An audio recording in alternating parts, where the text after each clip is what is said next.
Hello everybody, my name is Martin. This is my take on this. Today we're talking about Black Friday and Cyber Monday holiday shopping 2025 in the United States. So as you can imagine, Black Friday and Cyber Monday sales actually went up for about 11% compared to last year. Now that obviously includes that prices have gone up, so the products are more expensive. But in general, it's still up at least like between 5 and 6% if you count for inflation, which is actually a pretty high, very substantial number. Just thinking that more and more people losing their jobs and the economy is kind of not doing as good as we all hope for. But the main driver actually of this are buy now, pay later services. So these actually are now accounting for over $1 billion just for Cyber Monday and Black Friday. And they actually think that by the end of this year, this will be about $20 billion just for these type of services. But we also have to think about that credit card debt went up again and is now over $1.2 trillion. So overall, people just get more and more into debt to buy Christmas stuff.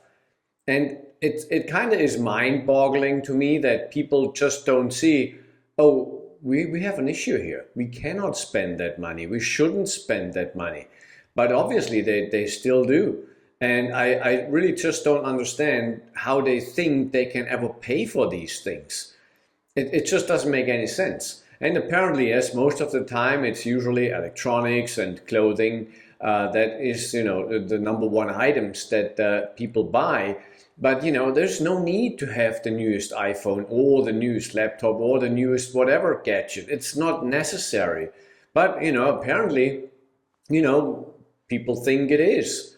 And I really don't understand why they actually do that. To me, that's kind of, as I said, it's kind of mind-boggling. Well, the economists say, well, this is the times now, the younger generation, that's how they buy things. But especially the younger generation, they don't have any savings. They don't have a house in the back or something where they can rely on. It's even worse for the younger generation than it would be for the older generation. It just doesn't make any sense. So to me, I think it is so incredibly important that the older generation would teach the younger generation on not waste money. Because this cannot go on forever. It just can't. There will be a time where everything just implodes. It cannot work. And when you look at the job numbers, so there's still no official job numbers at this time. So we kind of have to rely on numbers from ADP. At least they're not skewed. They're just their numbers, period. And they said that there has been another 32,000 jobs eliminated in November. And obviously that number doesn't sound too much, but that's only from this one company that tracks over a multiple of businesses on how many jobs are created or lost. So I'm pretty sure when you look at the real numbers, once they might come out, we don't know when it comes out, it might be way worse. And as I said, I think last time, overall, including gig jobs and temporary workers and contractors, so far we're looking like more in like over the 10 million range of the jobs lost already this year. And again, I have no idea how people can still afford buying more and more stuff, how credit card companies and buy now, pay later companies can actually still lend money to these people. It kind of is, it's just not right, And yes, we can say, well, that's just how business goes. And we could say, well, we don't want the government to be involved. But the problem is that a lot of people have no idea on how to really control their money, control their spending. And thus, they run into these issues at, in years down the road where they have to declare bankruptcy. And everything's gone and they have to start over being like 40 years old or something like that. It just, It just, is important for everybody to really understand how money works. Don't spend more than you earn. Don't buy stuff that you don't need. Really only buy the necessary things, the food that you need, pay for the rent, for the electricity. You don't need the new car. You really don't. You don't need the newest iPhone. One that's already like a couple of years old. That's just fine. If it's not an iPhone, then who cares? Who cares if you have a blue check mark or a blue box in your messenger or a green box? Nobody cares. Nobody gives a damn about it. But apparently those are the things that are important for a lot of people, apparently. And to me, it's mind-boggling that they still don't understand. I don't think that a blue box or a green box in the messenger is important or not, so yeah, it's just really wrong, but that's how it goes. And then obviously consumer confidence went down quite a bit. Consumer confidence is on the second lowest level since the pandemic, and also the official inflation numbers say overall over the last 5 years inflation have been about 4% plus, but that's just really a lie, to be honest, because all the regular staples that we need for food and gas and car and so on is up more like 40-50% over that same time frame. And don't forget that even if inflation comes down to 2% again, or maybe even 1.5%, which it was before the pandemic, it still goes up. If an item that let's say was $10 before the pandemic, now it's $15, it's not going down to $10 again. It just moves up slower than it has been before.